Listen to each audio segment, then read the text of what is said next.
The crystal chandeliers of the Grand Plaza Hotel's ballroom sparkled like fresh snow as Richard Wellington surveyed the Christmas wedding preparations with meticulous attention. At 62, the self-made real estate mogul had orchestrated countless million-dollar deals, but nothing compared to the pressure of ensuring his only daughter's perfect Christmas wedding. His steel-gray eyes scrutinized every detail, from the hand-carved ice sculptures to the imported white roses that adorned each table. "Mr. Wellington, the string quartet is asking about the processional music changes." His personal assistant, Marcus, approached with an iPad in hand, "and the chef needs final approval on the champagne selection." Richard waved his hand dismissively. "Tell them whatever Emily wants, she gets. This has to be perfect." His voice carried the weight of a man determined to give his daughter the fairy tale wedding she deserved, especially after everything they'd been through since losing her mother to cancer 15 years ago. But perfection, as Richard would soon learn, was a fragile illusion. As he adjusted his Italian silk tie, Emily burst into the ballroom, her face pale despite her usual rosy complexion. The sight of his daughter, normally so composed and elegant, in such distress made his heart skip a beat. Her designer wedding dress fitting had been scheduled for this morning, and she should have been glowing with excitement. "Dad, we need to talk." Emily's voice trembled. Privately, Richard felt the familiar tightening in his chest that preceded every major crisis in his business career. He followed Emily to a quiet corner of the ballroom, away from the bustling wedding planners and staff. "What's wrong, sweetheart?" He reached for her hand, noticing how cold and clammy it felt. Emily's green eyes, so much like her mother's, filled with tears. "I can't marry James," she whispered, her words hitting Richard like a physical blow. "What? But the wedding is in 3 days. Everything is arranged. The guests are flying in from around the world." Richard struggled to keep his voice steady, aware of the curious glances from the staff. "There's something you don't know," Emily continued, her voice barely audible. "Something I've been hiding from everyone, especially James." Richard's mind raced through possibilities: cold feet, pre-wedding jitters, or perhaps some disagreement with her fiancé. But nothing prepared him for what came next. "I'm pregnant," Emily said, her words hanging in the air like icicles. "And James, he's not the father." The world seemed to tilt on its axis as Richard processed her words. His daughter, his perfect, accomplished Emily, was carrying another man's child while preparing to marry into one of Boston's most prominent families. Who? The question escaped his lips before he could stop it. Emily's next words made his blood run cold. "Michael Crawford." Richard's grip on the nearby chair tightened until his knuckles turned white. Michael Crawford, the young executive he'd personally mentored at his company, the man he'd trusted with sensitive business dealings, the person he'd treated like a son. "How long?" Richard managed to ask, though he wasn't sure he wanted to know the answer. 6 months, Emily replied, her voice steadying despite the tears streaming down her face. "It started after that charity gala in June. We never meant for it to happen, but..." Richard's mind flashed back to that evening. The summer charity event where he'd proudly introduced James as Emily's fiancé to his business associates, all while Michael, his protégé, had been there smiling and congratulating the couple. The betrayal cut deep, not just personally, but professionally. Michael Crawford had access to sensitive information about Wellington Enterprises' upcoming merger, a deal that could reshape the entire East Coast real estate market. If this scandal broke, it wouldn't just destroy Emily's reputation, it could potentially tank the company's stock and derail years of careful planning. "Does James know?" Richard asked, already calculating the potential fallout. Emily shook her head. "No one knows except Michael, and now you." Richard pulled out his phone, his fingers hovering over Michael's contact information. The young executive was supposed to be in New York, finalizing crucial details of the merger. "Don't!" Emily grabbed his arm. "Please, Dad, I need time to figure this out." But Richard was already seeing the bigger picture. The press headlines, the whispers at board meetings, the gleeful competitors who would love to see Wellington Enterprises stumble. Everything he'd built, everything he'd protected, was suddenly balanced on a knife's edge. 3 days, he muttered, more to himself than to Emily. We have 3 days until the wedding. The sound of laughter from the hallway made them both turn. James had arrived early, his tall figure visible through the ballroom's glass doors. He was chatting with the wedding planner, completely unaware that his perfect Christmas wedding was about to unravel. Richard looked at his daughter, seeing not just the accomplished woman she'd become, but the little girl who used to climb into his lap after nightmares, seeking comfort and solutions. He'd always been able to fix everything for her. But this required more than money or influence could solve. Go to the bridal suite, he instructed Emily, his voice low and controlled. Tell James you're reviewing the final dress alterations. I need to make some calls. As Emily hurried away, dabbing at her eyes with a tissue, Richard Wellington stood alone in his carefully orchestrated winter wonderland. The ice sculptures were beginning to melt, tiny droplets falling like tears onto the pristine white tablecloths. His phone buzzed. A message from Michael Crawford. Need to discuss urgent matters regarding the merger. Can we meet tonight? Richard stared at the message, his jaw clenching. Michael had no idea that his secret was out, that his carefully planned deception was about to collapse. But Richard knew something that neither Michael nor Emily had considered. There was more at stake here than just a wedding. What would you do if you discovered a secret that could destroy your family's happiness right before Christmas? Share your opinion in the comments and let us know what decision you would make in Richard's place. The December wind howled outside Richard Wellington's office windows as he sat in his leather chair, phone pressed to his ear. The city lights twinkled below like fallen stars, but his mind was focused on the crisis at hand. Cancel my meetings for the next 3 days, he instructed his secretary, and get me everything we have on Michael Crawford's activities for the past 6 months. Everything. The sun had set hours ago, but Richard hadn't noticed. On his desk lay spread the various security reports he'd quietly commissioned over the years. Background checks on James, his future son-in-law, going back a decade. He'd thought he'd been thorough, protecting Emily from any potential threats to her happiness. Yet somehow, he'd missed the threat within his own company. A soft knock on the door interrupted his thoughts. "Come in," he called, expecting Emily. Instead, Margaret Chen, his head of legal affairs, entered with a thick folder. "You wanted the merger documents," she said, her expression grave. "Richard, is everything all right?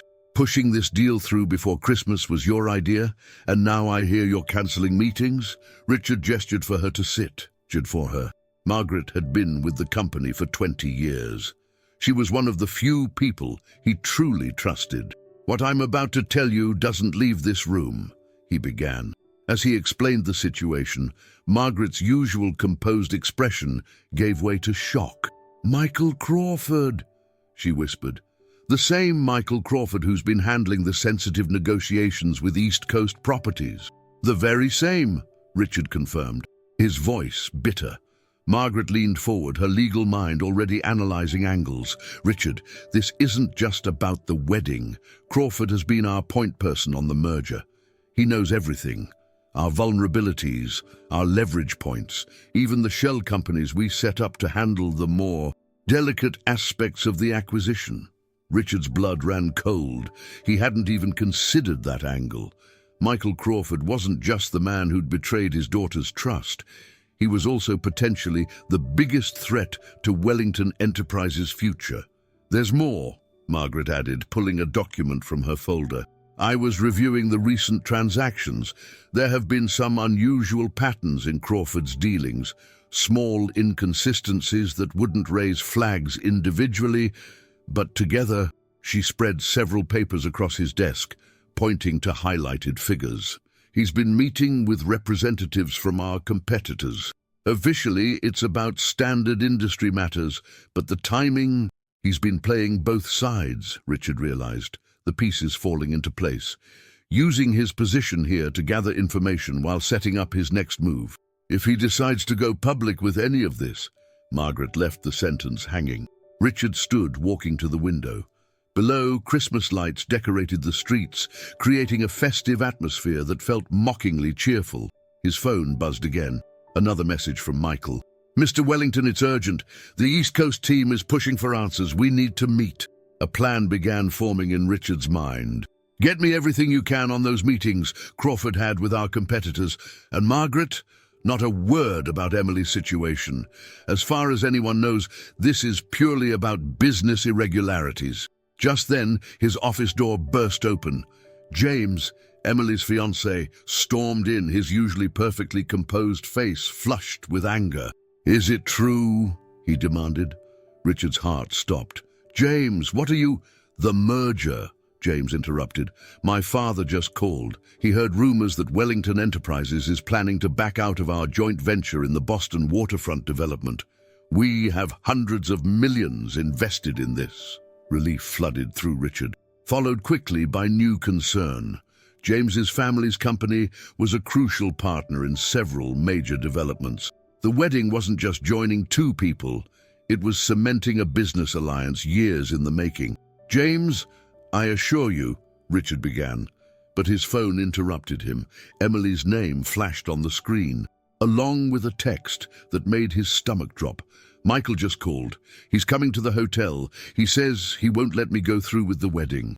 Margaret, sensing the tension, quietly excused herself.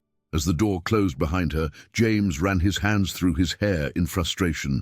"Richard, what's really going on? First Emily's acting strange, now these rumors. 3 days before the wedding and everything's falling apart." Richard Wellington had built his empire by being able to see 10 moves ahead, by anticipating problems before they arose. But now, watching his carefully constructed plans crumble, he realized he'd overlooked something crucial: the human heart's capacity for chaos. His phone buzzed again, a message from his security team. "Mr. Crawford has entered the building, heading to your floor." Richard looked at James, then at his phone, then at the merger documents spread across his desk. In the next few minutes, 3 separate worlds were about to collide, and he had to decide which pieces to sacrifice to save the whole. The elevator dinged in the hallway outside. "James," Richard said, his voice taking on the same tone he used in his most critical business negotiations, "there's something you need to know. But first, I need you to trust that everything I'm about to do is to protect our families, both of them." Footsteps approached the office door. Richard moved to his desk, pressing the intercom. "Security, please come to my office immediately." He then turned to face the door, straightening his tie as the handle began to turn. The next few moments would either save everything he'd built or destroy it all. And somewhere in the back of his mind, he heard Emily's words from earlier. "We never meant for it to happen." But in Richard Wellington's experience, it wasn't intentions that mattered. It was consequences, and he was about to make sure everyone understood exactly what those consequences would be. Betrayal hurts the most when it comes from someone you trusted completely. If this story is touching your heart, give it a like so more people can reflect on the power of trust and its consequences. The office door swung open, and Michael Crawford strode in with the confidence of a man who thought he still held all the cards. His expensive suit and perfectly styled hair painted the picture of success, but Richard noticed the slight tremor in his hands, the barely perceptible sheen of sweat on his forehead. "Mr. Wellington, we need to—" Michael stopped abruptly, registering James's presence. The color drained from his face.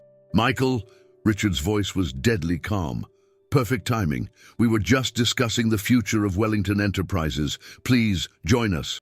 Security arrived silently behind Michael, 2 large men in dark suits positioning themselves by the door. The message was clear: no one was leaving until Richard allowed it. "I don't understand." James looked between them, sensing the undercurrent of tension. "What's going on?" Michael took a step forward. "Mr. Wellington, if I could speak with you privately." "No more privacy," Richard cut him off. "No more secrets." He pressed a button on his desk phone. "Send her in." The door opened again, and Emily entered, her face pale but composed. She'd changed from her earlier distress into a mask of forced calm, though her hands clutched her purse like a lifeline. "Emily?" James moved toward her, but stopped when she flinched away. "What's wrong? What's happening?"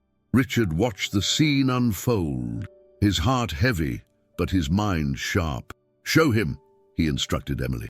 With trembling hands, Emily opened her purse and withdrew a small white stick. A pregnancy test. James stared at it, uncomprehending at first. Then his eyes widened, darting between Emily and Michael, who had backed against the wall. "No," James whispered. "No, no, no. I'm so sorry." Emily's voice cracked. "I never meant—" "Never meant what?" James's voice rose. "To sleep with him? To lie to me? To humiliate me 3 days before our wedding?" Michael stepped forward. "James, you don't understand. Emily and I—" "Mr. Crawford," Richard's voice cut through the chaos like a steel blade. "I suggest you focus less on your personal drama and more on explaining these." He gestured to the documents Margaret had brought earlier. Michael's expression shifted from personal anguish to professional fear. "Those are confidential business matters." "Yes, they are," Richard agreed. "Specifically, they're records of your meetings with our competitors, meetings where you shared proprietary information about our merger plans." James's head snapped up. "What?"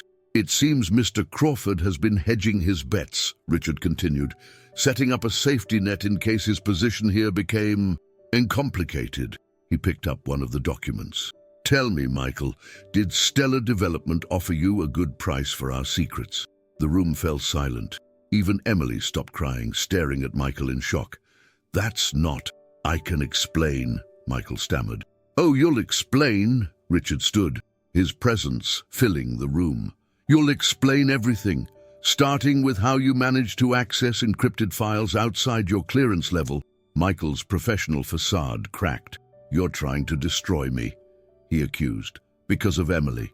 But you can't prove anything about those meetings." "Actually," a new voice joined the conversation as Margaret re-entered the room, tablet in hand. "We can. The SEC is very interested in certain transactions you've been making, particularly the ones through your offshore account in the Cayman Islands." Michael's face went from pale to ashen. "That's impossible. Those accounts were untraceable." "Nothing is untraceable, Mr. Crawford." Richard's voice carried the weight of decades of business warfare. "Did you really think I wouldn't have contingencies, that I wouldn't protect my company, my family, from threats both outside and in?" Emily stepped forward, her voice small but clear. "You were stealing from my father." All this time, Michael's desperation became visible. "Emily, listen to me. Everything I did was for us. I needed to ensure we'd have a future together. Your father would never have accepted us otherwise." "A future?" Emily's voice rose with incredulity. "You were building our future on theft and lies?" James, who had been silent, suddenly laughed, a harsh, bitter sound. "Well, you two deserve each other." "James, wait." Emily reached for him, but he jerked away. "Don't touch me," he spat. "My father was right about the Wellingtons. You're all just expensive facades hiding rot." Richard's voice cut through the tension. "James, before you leave, remember that your family's company is still deeply involved in joint ventures with Wellington Enterprises. Ventures that could suffer greatly if this situation becomes public." James froze, understanding the implicit threat. The room crackled with tension as each person realized the full scope of their predicament. Michael, trapped by his own ambition. Emily, facing the consequences of her choices. James, bound by business ties he couldn't easily break. And Richard Wellington, the puppet master, watching it all unfold according to a plan that was forming even as chaos reigned. "So," Richard spoke into the heavy silence, "here's what's going to happen next." But before he could continue, Emily suddenly gasped, clutching her stomach. All eyes turned to her as she swayed on her feet. "Emily?" Richard rushed to his daughter's side as she began to collapse. The stress, the revelations, the weight of it all finally proving too much. As security called for medical help and James instinctively moved to assist, despite his anger, Michael tried to approach Emily. Richard's voice stopped him cold. "Don't even think about it, Mr. Crawford. Your role in this story is about to take a very different turn. The last thing Emily saw before darkness claimed her was her father's face, set in grim determination, and she realized that the true consequences of her actions were only beginning to unfold. Do you think Emily should forgive Michael, or is Richard doing the right thing by protecting his daughter? Subscribe to make sure you don't miss how this intense family drama unfolds and discover the shocking conclusion. The private hospital room was quiet, except for the steady beep of monitors and the soft whisper of snow against the windows. Emily lay sleeping, exhaustion and medication having finally granted her peace. Richard sat beside her bed, his executive demeanor replaced by the worn look of a worried father. The doctor had assured him it was just stress and dehydration. Both mother and baby were fine. The words mother and baby still felt surreal to him. In his mind, Emily was still that little girl who'd crawl into his lap during thunderstorms, not a woman carrying another life within her. A soft knock interrupted his thoughts. Margaret entered, her usual professional attire somewhat rumpled after hours of crisis management. "Everything's in place," she said quietly, handing him a folder. "Michael Crawford's resignation has been drafted, along with a comprehensive NDA. The evidence of his corporate espionage is enough to ensure his cooperation." Richard nodded, scanning the documents. "And James's family. They've agreed to keep the merger on track, provided we handle this situation discreetly. They're more concerned about their stock prices than their son's broken heart." A bitter smile crossed Richard's face. "Of course they are. We're all the same, aren't we? Building empires on the bones of broken dreams." Margaret's expression softened. "You're nothing like them. Richard, everything you've done has been to protect Emily." "Has it?" He looked at his sleeping daughter. "Or have I just been protecting myself, my company, my reputation?" Before Margaret could respond, Emily stirred. Her eyes fluttered open, taking a moment to focus on her surroundings. "Dad, I'm here." "Sweetheart." Richard took her hand, noting how small it felt in his, just like when she was a child. "The baby, everything's fine," he assured her.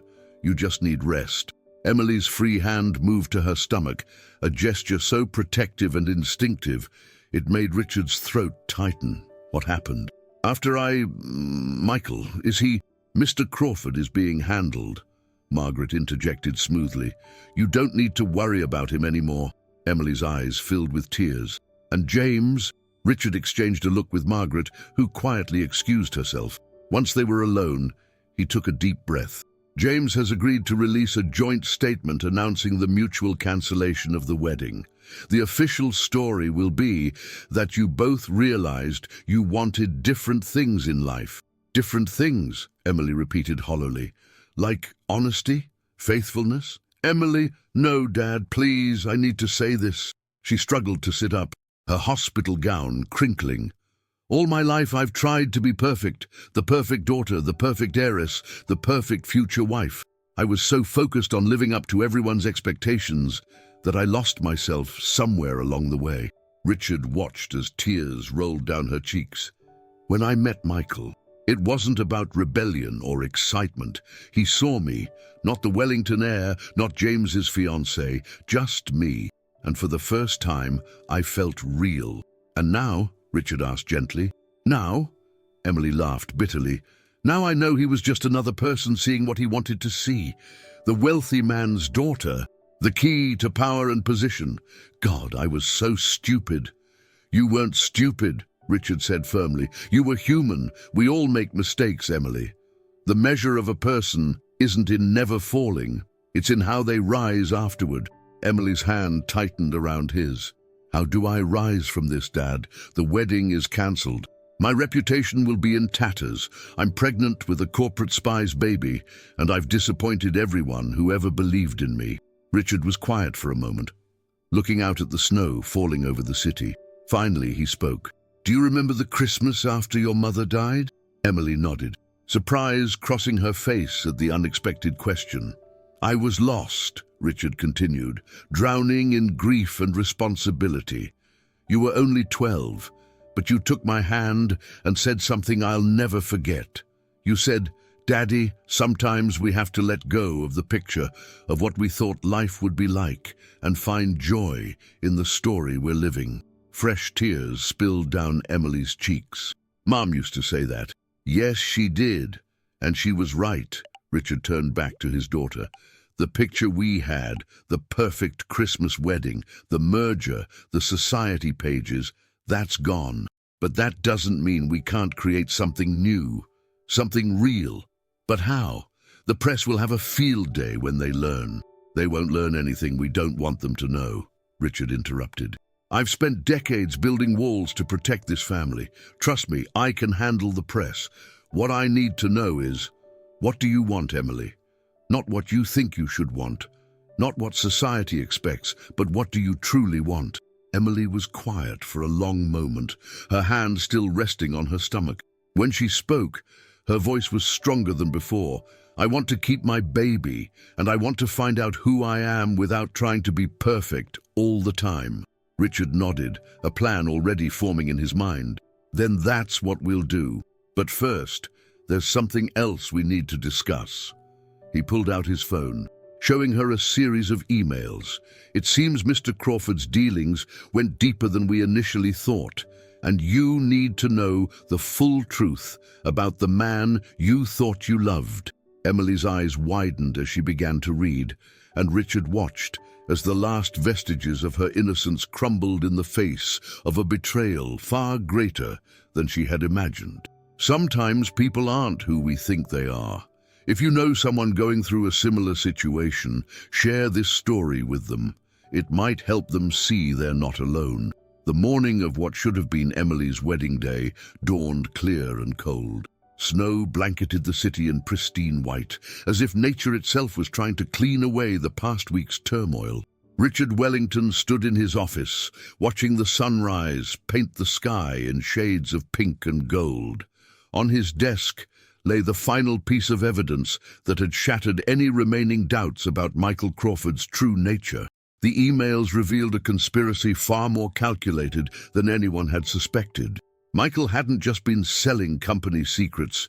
He'd been orchestrating a hostile takeover attempt of Wellington Enterprises for months.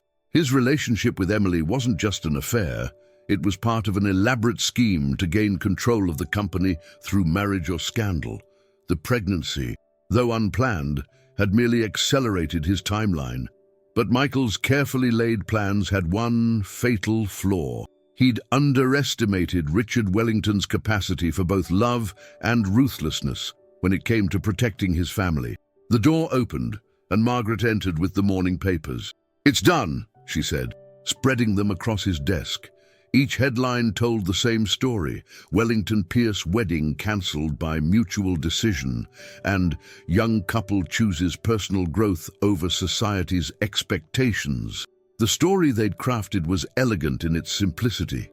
Two young people realizing they needed time to find themselves before committing to marriage. No hint of scandal, no suggestion of impropriety. Just a mature decision that society would readily accept and soon forget. "And Crawford?" Richard asked, though he already knew the answer. "On his way to Shanghai," Margaret confirmed. The evidence of his corporate espionage was enough to convince him that a long-term position with our Asian subsidiary was his best option.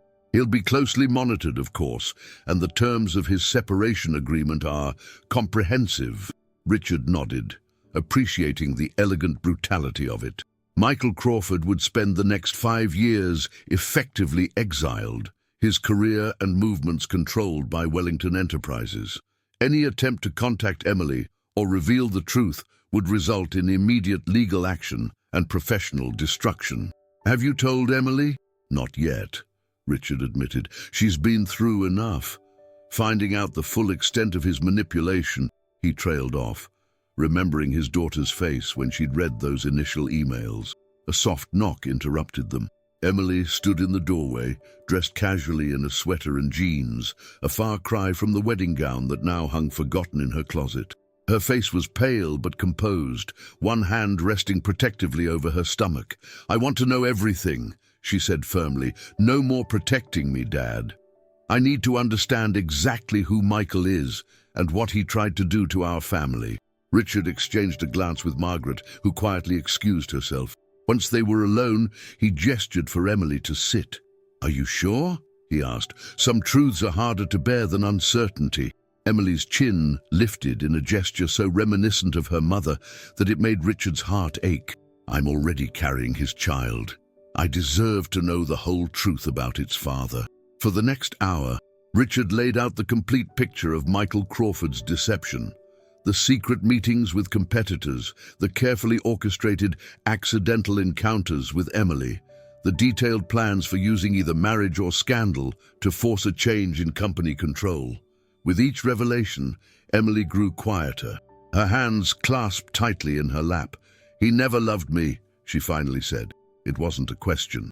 "No," Richard confirmed gently, "but that's his loss, not yours." Emily stood abruptly, walking to the window. The city below was coming to life, people hurrying through the snow, carrying Christmas presents and shopping bags. "You know what the worst part is?" she said, her voice barely above a whisper. "I'm almost grateful." Richard raised an eyebrow, waiting for her to continue. "If this hadn't happened, if I hadn't seen who Michael really was, if the wedding hadn't been cancelled, I would have spent my whole life trying to be someone else's version of perfect." She turned to face her father. "I would have married James because it was expected. I would have played the role of society wife because that's what everyone wanted. I would have lost myself completely. And now," a small smile touched Emily's lips, "now I know who I don't want to be." "That's a start, isn't it?" Richard crossed the room to stand beside his daughter. "Your mother would be proud of you, you know. She never cared about society's expectations either. That's why I fell in love with her." "Tell me about when you met," Emily requested softly. "The real story, not the polished version we tell at parties." Richard chuckled. "I was a different man back then. Arrogant, focused only on building my empire. Your mother was a waitress at a diner where I used to get coffee. One day, I was being particularly demanding, complaining about the service, the coffee, everything. She looked me right in the eye and said, 'You know, all that money can't buy you happiness, but it sure has bought you a lot of misery.'" Emily laughed, a genuine sound that filled the room. "She really said that?" "Oh yes, and instead of being offended, I was intrigued. Here was someone who saw through all my pretenses and wasn't afraid to call me out. It took months of visiting that diner before she'd even agree to a date." His eyes grew distant with memory. "She taught me that true strength isn't in controlling everything and everyone around you. It's in being vulnerable enough to let love change you." "Is that why you helped James?" Emily asked quietly. Richard looked at his daughter in surprise.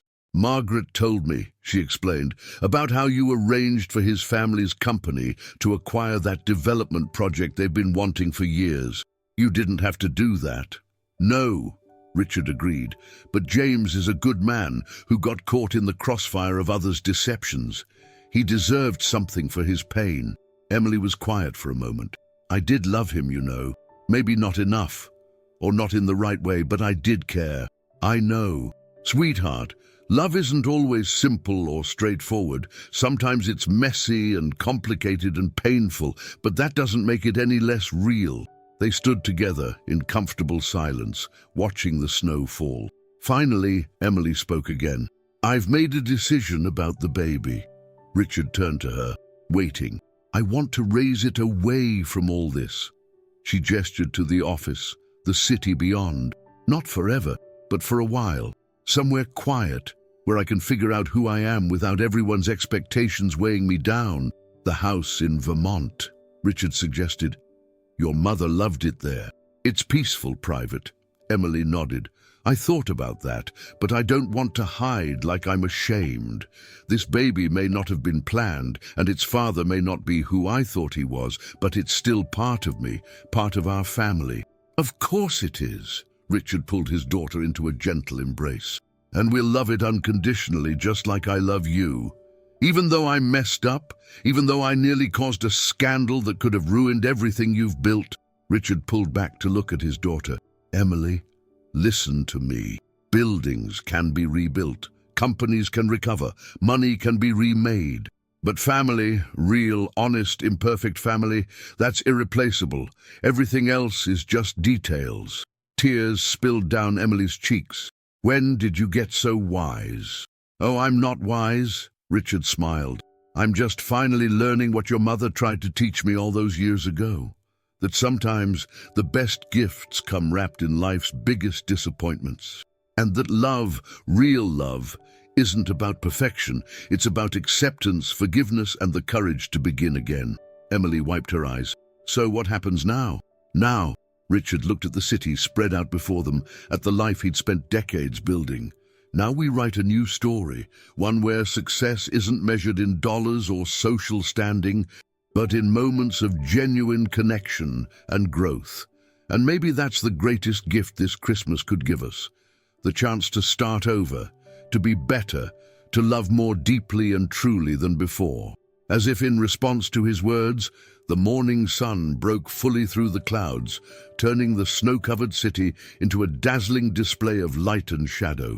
In that moment, both father and daughter understood that what had seemed like an ending was really just a beginning, a chance to build something more authentic, more meaningful than all the perfect plans they'd made before. "Merry Christmas, Dad," Emily whispered, squeezing his hand. "Merry Christmas." "Sweetheart," he replied, knowing that sometimes the best presents are the ones we never knew we needed, the gifts of truth, transformation, and the courage to embrace an imperfect but genuine happiness. And in that quiet moment, as snow continued to fall outside and the city began its Christmas celebrations, the Wellingtons understood that their greatest legacy wouldn't be in the buildings they owned or the deals they made, but in the love they chose to give, the forgiveness they offered, and the wisdom to know that true wealth lies not in what we possess, but in who we become when life strips away our illusions and leaves us with nothing but the truth of who we really are. Do you think Emily made the right decision by choosing to start over, away from societal expectations? What would you have done in Richard's place when he uncovered the whole truth about Michael? Share your thoughts in the comments. We love reading your reflections and perspectives on these stories that make us think about what truly matters in life. If this story touched your heart and made you reflect, give it a like so more people can discover it. To your left, you'll find an equally moving story that will keep you on the edge of your seat. I guarantee that every unexpected twist and moment of truth will evoke the same intense emotions you just experienced. Don't miss it. It's one of our most powerful stories.